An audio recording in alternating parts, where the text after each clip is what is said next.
Fala Estudante, está começando mais um episódio do seu guia podcast dentro da UFAC e hoje vamos conversar sobre Enem. E nada melhor do que conversar com alguém que participou desse processo tão temido e que participa também do Média Prova, que é o Thalisson Santos. Obrigado, Thalisson. Boa noite. Boa noite, primeiramente, boa noite. A gente agradece muito do projeto para estar participando desse podcast e estar ajudando no processo de acesso à democratização do ensino e de qualidade, né, para os estudantes do estado do Acre.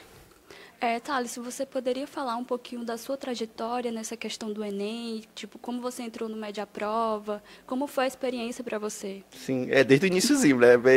Então, eu fui e sempre fui estudante de escola pública, então meu ensino fundamental e médio sempre foi de escola pública. Eu estudei na escola Dr. João Batista Aguiar. E eu fiquei sabendo do Média Prova já na época do meu terceirão, né? Porque no terceirão é que a gente tá lá com aquele sentimento de euforia, tudo, fazer a prova do Enem, ter que passar, ter que entrar na faculdade para entrar no mercado de trabalho. E eu fiquei sabendo do Média Prova, né? Professores falavam, amigos também falavam, a gente via na mídia, no Instagram e tudo. Aí eu fiz o processo seletivo para o Média Prova, consegui ser aprovado em 2016, eu participei como aluno. Não consegui entrar no meu curso superior, na época eu almejava engenharia civil, e mesmo assim eu não consegui passar por diversas questões, tanto de preparação como pessoais. E participei também de novo, novamente do Média Prova no ano de 2018, novamente como aluno, mas mesmo assim eu ainda não consegui ter êxito na prova e ainda não fui aprovado. Fui aprovado somente no ano de 2019, na prova de 2019, e entrei em 2020, quando já veio a pandemia aqui na UFAC e tudo mais no Brasil. Entrou na pandemia. Entrei na pandemia. Você poderia falar um pouco sobre como funciona essa questão do cursinho, porque eu acho que talvez seja uma dúvida para os vestibulandos, para pessoas que querem saber mais um pouco sobre o cursinho do Média Prova. Você que é coordenador, né, poderia explicar como funciona a questão do processo seletivo, como que funciona o cursinho em si? Pois então, o Média Prova ele surgiu no ano de 2009, então aí tem mais de 10 edições que o projeto existiu, né, que a gente fez. Teve alguns anos que não teve o projeto, seja por questões de organização, ausência de alunos, ou da própria coordenação, ou então aspecto mais do país mesmo, né, como a própria pandemia, que a gente não teve como fazer o projeto. Mas, no geral, o projeto do Média Prova é um projeto de extensão universitário. Ele é organizado por estudantes do curso de Medicina da UFAC e a gente dá aula de todas as áreas, né? Desde as ciências humanas, ciências da natureza, linguagem de códigos, matemática e redação. Então, a gente, todos os anos, faz uma prova, um processo seletivo para os alunos. E esse processo seletivo ele é basicamente feito por questões que são cobradas na prova do Enem, né, no estilo da prova do Enem, mais uma entrevista de caráter eliminatório. Então, a gente avalia tanto o conhecimento do aluno como entrevista. Essa entrevista, no geral, quando a gente faz ela, é para saber se o aluno está apto a participar do cursinho, seja por questão de transporte, seja se ele já está fazendo outro cursinho, porque a gente já chegou a receber pessoas, alunos no projeto, que já estavam pagando cursinho particulares, entende? Então, a gente escolhe aquelas pessoas que realmente são carentes pelo esse acesso à educação. Então, a gente faz uma entrevista, a gente quer saber sobre o aluno, qualidades, se ele sabe sobre seus defeitos, suas qualidades, hobbies, como é essa pessoa fora do ambiente escolar também, entende? Tudo isso conta. Então, não é só a parte teórica da prova, mas também a entrevista para saber como essa pessoa se comportaria dentro do cursinho, se ele sairia do cursinho. Depois disso, né, depois desse processo seletivo, a gente tem a nossa semana de recepção, que geralmente a gente tem convidados da área da educação, seja professores de redação de cursinhos renomados do Estado, seja outros professores com técnicas de estudo, de organização, que é muito importante nesse processo de preparação, como também a gente, às vezes, também tem acesso a psicólogos, né? Então, os psicólogos geralmente vêm, dão dicas, dão apoio emocional para os alunos, conversa com eles nessa semana de recepção, porque a preparação para o Enem é uma coisa muito complexa, não é só você estudar. Você estar com o psicológico em dia, entende? Você está cuidando de terceiro ano, você, às vezes, muitos alunos, às vezes, têm que trabalhar para ajudar nas despesas de casa, então, são até problemas pessoais, muitas das vezes, alunos estão passando por depressão, tem algum problema familiar de saúde, então, são vários aspectos que estão envolvidos que a gente tenta dar base e conforto para ele todo esse processo. E depois disso, dessa semana de recepção, a gente tem as nossas aulas. Ela ocorre de segunda a sexta-feira, das 18h30 até 20, 45, mais ou menos, a gente tem um intervalo, e geralmente ocorrem 2 horários de disciplina, né, de 2 áreas que são cobradas no Enem. Né? Então, a gente tem aula de linguagens, tem de história, geografia, filosofia, sociologia, matemática, química, física, biologia, redação. Então, a gente está pegando todo esse ramo, todo esse leque das disciplinas que são cobradas na grade curricular comum das escolas públicas e particulares. Então, a gente se prepara por todo esse período durante a semana. Aos sábados e aos domingos, a gente deixa livre para que os alunos possam, às vezes, revisar os conteúdos, às vezes a gente faz algum tipo de monitoria na própria universidade, para falar um pouco sobre dúvidas, sobre os conteúdos da semana, e também simulados. Inclusive, semana passada, a gente teve um simulado, já nosso primeiro simulado, com questões do Enem e parecidas com o Enem. Então, são 90 questões essa última semana que nós tivemos, de linguagens e códigos, ciências humanas e redação. Eu queria saber, tipo, tu falou essa questão do processo seletivo. Tipo, tem um limite de vagas? Sim, tem um limite de vagas. Então, a gente tem, geralmente esse ano foram 80 vagas. Dependendo do ano e da sala que a gente tem disponibilidade, a gente pode ofertar mais vagas ou menos vagas. Então, esse ano a gente conseguiu 80 vagas, porque estava usando a sala ambiente do bloco de medicina, que é o que comporta a quantidade de alunos. Só que acontece, a gente pega essas quantidades de vagas, às vezes a gente coloca até um pouco mais de vagas, porque a gente sabe que tem evasão. Então, muitos alunos entram no projeto e acabam saindo. E isso é um problema do país todo, entende? Porque são cursinhos populares, então é meio que de graça. A gente fala de graça porque a gente sabe que sai nossos impostos e tudo mais, então, mas tem da onde sai esse dinheiro, né? Tudo pago. Mas acontece essa evasão. Então, a gente coloca 80 vagas esse ano, que a gente faz todo esse processo seletivo. Tem uma questão que como tu falou das questões das disciplinas e tudo, tipo, qual dica, uma dica que tu passa para os teus alunos ou para os estudantes que começam a ingressar no cursinho?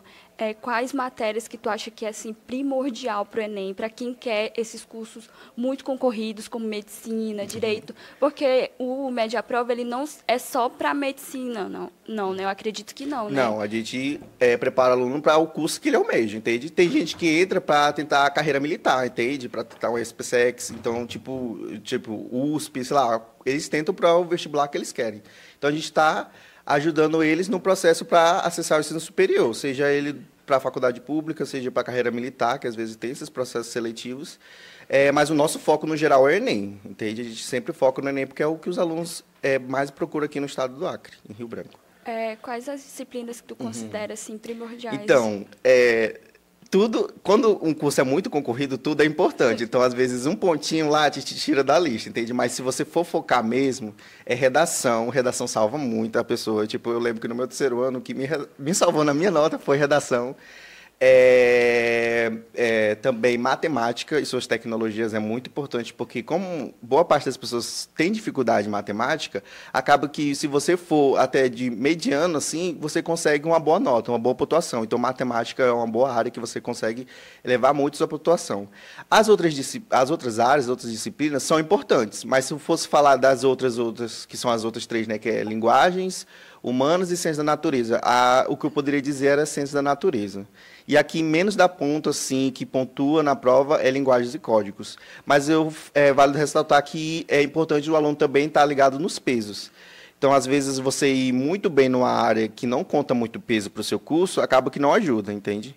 Por exemplo, matemática para o curso de medicina, ele não pontua com nota muito alta no peso, por exemplo. Ele tem peso 1, mas redação e ciências da natureza redação tem peso 2 e ciências da natureza tem peso 3. Então, às vezes, é mais válido você ir bem nesses pesos do que das disciplinas que não têm peso, mas ajuda sim. Essa questão dos pesos, dessas questões que tu falou, de tira um pontinho daqui, tira o temido TRI. Explica para os estudantes o que é isso, porque eu acho que ainda gera muita dúvida, como que funciona, como que é o TRI. Então, o TRI é a teoria de resposta ao item, que a gente chama, né? Ele é uma forma de ver como tão lógico está a sua sequência de acertos. Então, acaba que as questões elas são divididas em fáceis, médias e difíceis, assim, de uma forma bem simples. Elas são testadas por outros estudantes antes mesmo da prova do Enem. Então, geralmente tem alguns processos, alguns eventos assim de elaboração de prova. Eles testam essas provas com os alunos e eles veem qual é o nível de dificuldade dessas questões. Então, essas questões são testadas. Após isso, elas são avaliadas por toda essa banca e tudo mais, e elas são aplicadas por os alunos no dia da prova do Enem. Então, você tem que ter uma lógica de acertos coerentes. Você não pode acertar questões difíceis e médias e errar as fáceis, porque o sistema entende que você está chutando. E a partir do momento que você está chutando, ele deixa sua nota baixa. Então, por exemplo, duas pessoas que tiraram, por exemplo, sei lá, 20 acertos em determinada área. Só que essa pessoa que se tirou 20 acertos, sei lá, 10 foram difíceis e mais 5 médias e outras 5 fáceis, entende? Aí ela pode ter uma nota muito mais baixa do que aquela pessoa que, sei lá, acertou 10 fáceis, 5 médias e 5 difíceis, entende? Essa pessoa que acertou mais fáceis vai ter uma pontuação melhor. Tu prepara os teus alunos para o TRI, porque a gente percebe que alguns cursinhos, eles preparam para essa questão do TRI, né? Eu queria saber se vocês têm uma preparação ou vocês recomendam eles a fazerem isso, ou, olha, preste atenção nisso aqui. Isso, a gente faz recomendações para eles. Eu, por exemplo, que eu dou aula de química no projeto, eu sempre falo, gente, foca nisso, prestem atenção nesse tipo de questões, que esse é um tipo de questão que você não pode estar errando. E essas outros tipos de questões aqui, por exemplo, você pode errar, você pode pular ela porque são questões difíceis. Por exemplo, na área de química, sei lá, ligações químicas é um tipo de assunto que sempre está caindo na prova do Enem. Forças intermoleculares, toda essa parte de química orgânica que cai bastante nessa prova, então são questões consideradas mais fáceis da área da química. Questões também ambientais que eles cobram. São questões mais fáceis. Agora, cálculo, por exemplo, parte de estequiometria, que você tem que fazer todo o cálculo, balancear equações, são questões mais bem elaboradas, são questões que levam mais tempo e acaba que são questões mais difíceis, entende? Então, você tem que focar naquilo que é mais fácil. E mesmo dentro do conteúdo que a gente vê que é difícil, existem questões fáceis, médias e difíceis. Então, não só as questões, mas também os conteúdos em si são fáceis, médios e difíceis, entende? Thales, como que a tua equipe, a equipe do Média Prova, prepara os vestibulandos na reta final do Enem? Porque quando chega próximo da prova, ocorre aquela tensão entre os estudantes, de tipo, meu Deus, a gente, é agora ou nunca, ou tipo, porque tem que ter um preparo mental, porque ficam ansiosos antes da prova e depois da prova. Como que vocês fazem esse preparo?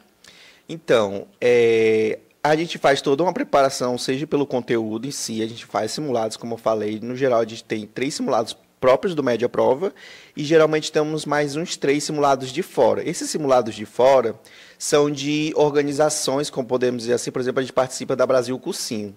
A Brasil Cursinho é tipo uma organização de estudantes que tem cursinhos populares. Então, a Brasil Cursinho, por exemplo, o Média Prova, ele participa do estado do Acre e ele é da Brasil Cursinhos também. Então, uma comunidade de cursinhos populares interagem entre si, trocam ideias, conhecimentos, materiais e tudo mais, e eles oferecem mais 3 simulados para a gente durante o ano. Então, a gente prepara o aluno tanto nessa parte do conteúdo, como também na parte psicológica e emocional. Então, na reta final, a gente sempre tenta trazer, como no início do ano, o apoio de psicólogos, entende? Então, a gente traz esses psicólogos, no caso, para eles estar conversando com os alunos, tirando dúvidas, fazendo dinâmicas que conseguem fazer um momento de descompressão, falar o que está dentro, o que está sentindo, e acalmar eles nesse processo, né? Porque é bem puxado o ano, e quando está chegando perto da prova do Enem, eles ficam mais nervosos, ficam mais ansiosos, sim. E a gente tenta dar o conforto, porque a preparação do Enem é a longo prazo. Entende? Não adianta você tentar se preparar do Enem, sei lá, faltando um mês, que não vai dar certo. Realmente você vai ficar ansioso. A gente fala, gente, o que vocês deveriam ter feito durante o ano, vocês fizeram. Então, confie nisso. Porque tem gente que está começando a estudar agora, então vocês estão mais na frente porque vocês estão se preparando mais. Então, fiquem calmos. Revisem as coisas que vocês já estudaram, parem de estudar coisas novas, coisas difíceis e focam naquilo que vocês já sabem e que vocês estão estudando há mais tempo, entende? Naquilo que é mais fácil para vocês não estar ficando tão ansiosos. Então, uma parte mais, um apoio mais psicológico mesmo que a gente faz com os alunos e com profissionais mesmo da área. Não só a gente, são pessoas que a gente traz para conversar com eles. Essa questão que tu falou da pressão deles pegarem antes da prova, ficar aquela ansiedade de ter profissional ali, é muito interessante e também como é que eu posso falar, uma experiência incrível para eles, porque nem todos os estudantes que passam por essa questão do cursinho têm esse apoio psicológico, e a gente percebe muito no país essa questão. Quando tu estava se preparando, teve essa questão dos psicólogos do Média Prova? Não, então o projeto do Média Prova, ele teve, nossa, ele melhorou muito de acordo com os anos, entende? A gente teve coordenações assim que foram excelentes, tem a coordenação da Lara, que ela é uma estudante de medicina, ela já se formou e, tipo, ela foi um grande marco dentro do projeto, que é a Larissa Rebouças, que ela conseguiu melhorar muito o projeto junto com a sua coordenação da época. Então, tanto questão de organização, de semana de recepção, semana de descompressão perto da prova do Enem, lista de exercícios. Então, a gente tem uma grande melhora do projeto com o decorrer do ano até hoje em dia. Então... essa questão que tu falou, né, de ter melhorado. Vocês têm algum, como é que eu posso falar, algum projeto para daqui a alguns anos? Porque eu estava olhando, dando uma stalkeada, e eu vi que tu entrou, foi em 2020? Isso, foi já na pandemia. Já está terminando, né? Vocês têm algum projeto, estão planejando algo novo para o Média Prova, alguma coisa? Então, a gente sempre está buscando melhoras para o projeto, entende? A gente sempre tenta buscar coisas para os alunos que a faculdade pode ajudar a gente. Por exemplo, a gente está agora com passe de ônibus. Então, muitas vezes o aluno não tem condição de vir para cá. A gente tenta conseguir esse passe de ônibus para ele pagar apenas um preço mais simbólico, né, que são os alunos de escolas públicas. Então, o cursinho pré-ENEM, que é popular, comunitário, ele também está entrando nisso. Então, a gente conseguiu, por exemplo, passe de ônibus. E é uma coisa que a gente consegue do decorrer do ano. A gente também consegue, muitas das vezes, auxílios relacionados, às vezes, a essa parte de preparação, como provas, apostilas. Então, esse ano a gente está focando na preparação de apostila do próprio do Média Prova, da gente organizar o material teórico e com exercícios com nossos professores. Materiais didáticos também, pincéis, folhas de papéis, borracha, caneta. E a gente também busca também outros tipos de apoio, por exemplo, o RU. A gente vem sempre buscando com a ProEx e com a DAEX, que é a responsável dentro da universidade por esses assuntos estudantis. Só que aí é um processo que não depende só da gente, depende mais da universidade. Então, a gente está buscando, só que a gente não conseguiu ainda, por exemplo, essa parte da alimentação. Muitas das vezes o aluno vem da escola, não tem tempo de fazer uma merenda e tudo mais, e aqui seria uma oportunidade de ele estar fazendo e não tendo gastos com isso, certo? Então, a gente sempre tem buscado melhores para o projeto. A gente sempre faz, por exemplo, uma cobrança de taxa quando a gente vai fazer o processo seletivo. Essa cobrança é uma taxa única que a gente faz. Geralmente varia de acordo com o ano, às vezes 15, 25 até 30 reais, dependendo de como estão os preços das coisas. E a gente usa esse dinheiro para despesas dentro do projeto. A gente está tentando agora comprar uma caixa de som, microfone também, a gente está tentando uma impressora, um computador. Então, isso são coisas que a gente consegue com o dinheiro que a gente arrecada dentro do projeto. Essa questão aí que você falou de arrecadação, no caso, a UFAC, ela apoia vocês, dá algum auxílio financeiro nessa questão do projeto? Porque eu sei que é um projeto de extensão, mas acredito que a universidade deveria dar algum apoio nessa questão, porque o projeto de vocês é um projeto que envolve a comunidade acadêmica fora que quer entrar, né? Eu acredito que a universidade dá ou não dá esse apoio? Sim, então, a universidade ela consegue dar apoio em algumas coisas e outras não. Ela consegue dar mais apoio para a gente em questão de impressão de materiais, caneta, lápis, pincéis, apagador, essas coisas mais palpáveis assim para a faculdade, entende? Agora, impressora, computador, aí são coisas mais difíceis, entende, dele conseguir para a gente. Então, o que a universidade consegue oferecer para a gente usufrui disso, mas quando ela não consegue, a gente já tira do próprio bolso essas coisas. Então, muitas das vezes, algum tipo por exemplo, na semana de recepção, a gente gosta de fazer tipo uma recepção com alguns kits, entende, de boas-vindas. A gente compra, sei lá, um lanchezinho para eles, salgados, um refrigerante, a gente faz um kitzinho com uma mensagenzinha, com a caneta, com os doces e tudo mais. São coisas que a gente tira do próprio fundo do projeto, porque a universidade não tem como marcar com essas coisas. Então, algumas coisas são da própria universidade e outras a gente tira do bolso do próprio projeto, entende? Da arrecadação que a gente faz do início do ano. Quais são as expectativas de vocês para esse ano em relação ao Enem? Na questão dos alunos de vocês, o que vocês esperam deles esse ano?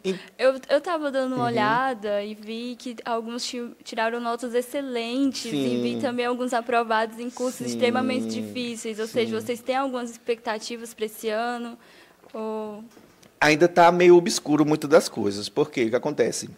A gente tem alunos que... Aí, quando a gente faz o processo seletivo, a gente divide as categorias, porque não é só, tipo, 80 vagas e pronto. A gente divide essas 80 vagas.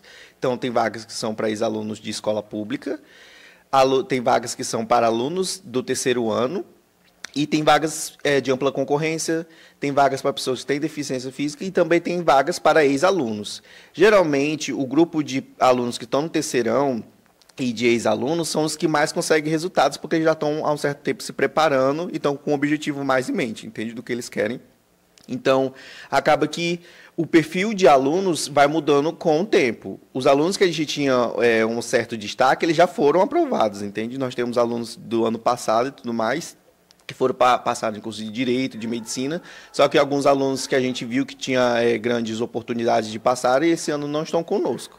Então, depende muito, mas a gente tem sim esperança, porque todo ano a gente consegue bons resultados, né? A gente confia na capacidade dos nossos professores, principalmente professores de redação, que eles sempre estão focados com os alunos, passando redações para eles. Inclusive, esse ano a gente conseguiu outra parceria com a Brasil Cursinhos, que foi de uma plataforma de estudo que a gente a plataforma Letros. A plataforma Letros, por exemplo, é uma plataforma onde eles dão acesso para todos os nossos alunos de graça, onde os alunos podem enviar redação, e essa redação é corrigida por meio de inteligência artificial. Então, é uma forma de estar preparando os alunos para a prova, fora as correções que a gente faz dentro do projeto. Então, e tem expectativa, sim, porque todo ano a gente foca com os alunos, faz simulados, então a gente tem a esperança assim, de conseguir bons resultados. Todos os anos a gente consegue, e a gente está com fé nisso acontecer também. Uma questão aqui que surgiu assim, vocês, tipo, quando o aluno não consegue o resultado esperado, ele continua no cursinho ou sai? Então, por isso que a gente criou a categoria de ex-alunos. Muitos deles querem continuar no cursinho, entende? Então, a gente tem alunos que passaram 2, 3 anos com a gente e conseguiram ser aprovados no curso que eles querem. Outras vezes, sei lá, muda de plano, ou então quer estudar mais por conta própria e tudo mais. Aí, às vezes, ele consegue passar. Por exemplo, eu já fui ex-aluno do projeto. Eu participei do projeto 2016 e 2018, mas no ano que eu fui aprovado estudando mais em casa, porque eu percebi que o que faltava para minha aprovação não eram aulas, e sim um conhecimento mais empírico e relacionado a fazer questões. Então, depende muito da fase que esse aluno está. Alguns alunos já conseguem passar dentro do próprio cursinho, direto do terceirão dentro do cursinho, mas tem uns alunos que fazem outros anos com a gente e são aprovados. Como você vê a importância do cursinho para a vida dos alunos, para a vida dos estudantes? Porque a gente tem o maior exemplo aqui, que é você, ex-aluno do cursinho. Como você vê essa importância do Média Prova para os alunos? Então, o Média Prova, quando eu estava fazendo meu terceiro ano, eu acho até emocionante, porque é uma forma que a gente vê o projeto como uma forma de a gente alcançar os nossos sonhos. Então, muitas das vezes a gente vê a coisa muito distante, mas quando a gente está com os professores, que são pessoas que passaram por esse mesmo processo de preparação, a gente acaba se inspirando. Então, os professores motivam a gente, conversam com a gente desabafa. Muitos professores conseguem criar uma certa amizade com esses alunos para falar desses momentos. Então, todo esse processo, quando eu participei, foi muito importante. Então, é mais que um projeto. Muitos alunos, a gente faz os feedbacks no final do ano, a gente até se emociona com os comentários que eles fazem, entende? Eles falam que agradecem muito ao projeto, desde a preparação. Eles falam que vê o projeto como uma família mesmo, porque é um momento do projeto que é diferente dos outros cursinhos, que a gente trata como uma família. A gente desabafa, a gente tem nossos momentos de risadas, de descontração. Então, é um projeto que vai muito mais além do que o ensino, entende? É algo mais intrínseco do próprio aluno, entender ele como pessoa e não só como um estudante que quer passar e conseguir o ensino superior, porque a gente sabe que são sonhos, entende? Então, a gente está, desde como eu fui aluno, até esse processo de passar, nossa, foi a minha inspiração o Média Prova, entende? E eu entrei, quando eu passei, tipo, não, eu tenho que entrar no Média Prova. E não só eu, como tem outras pessoas dentro do próprio cursinho que já foram ex-alunos. Nós temos a Yaskra, nós temos o Pablo. Então, nós temos muitos alunos que foram alunos do Média Prova, hoje fazem o curso de medicina e também estão dentro do projeto, seja na coordenação, então seja como professor. Vocês tentam acertar o tema da redação? Se sim, vocês já acertaram? Olha, já teve um ano que a gente teve uns professores que chegaram perto, mas tentar acertar, a gente nunca, sim, tenta, entende? A gente faz ali o nosso jogo de cintura. Sim. Mas o que a gente busca mesmo é preparar o aluno para ele estar apto a fazer uma redação, independente de qual seja o tema. Porque redação acaba que é muito técnica, não é se o teu dom da escrita e tudo mais, é muito técnica, você saber escrever no tempo certo, com a quantidade de tempo que a prova dá pra gente. Então, é você ter um certo repertório sociocultural e conseguir aplicar esse repertório sociocultural com o tema da redação e produzir um texto bem elaborado, que é o que a prova exige do aluno desse tempo. Só para encerrar, eu queria que você deixasse uma mensagem, olhando para esta câmera, uma mensagem para os seus vestibulandos, para os futuros que vão entrar e para os calouros também, de medicina, especialmente. Então, a mensagem que eu quero deixar para os alunos, primeiramente para os alunos do Média Prova, que vocês continuem estudando, focando, fazendo as questões de vocês, fazendo as redações de vocês, tirando dúvidas, porque esse é o melhor caminho que vocês têm para estar se preparando para a prova do Enem. E não vai ser um processo fácil, que a gente sabe, a gente tem momentos com vocês, a gente conversa, eu falo com vocês, gente, foque nisso, porque isso é importante para a prova. Então, a gente está com vocês dentro desse projeto, dentro desse ano, para preparar vocês para essa prova. E pode contar a gente com todo o apoio que a gente tem, que a gente sabe que vocês precisam do nosso apoio. Então, vocês nos ajudam, a gente ajuda vocês. Então, a gente está torcendo muito, tanto os professores, tanto os coordenadores de vocês, para vocês cheguem lá naquele dia da prova e arrasem, que vocês têm capacidade, a gente sabe a capacidade que vocês têm. Muito obrigado, Thales, pela entrevista maravilhosa, explicou tudo que a gente queria saber, todas as dúvidas. E é isso, pessoal. Estamos encerrando mais um episódio do Fala Estudante. E curta, compartilhe, comenta. Se tiver alguma sugestão, deixe nos comentários. Obrigado e até mais.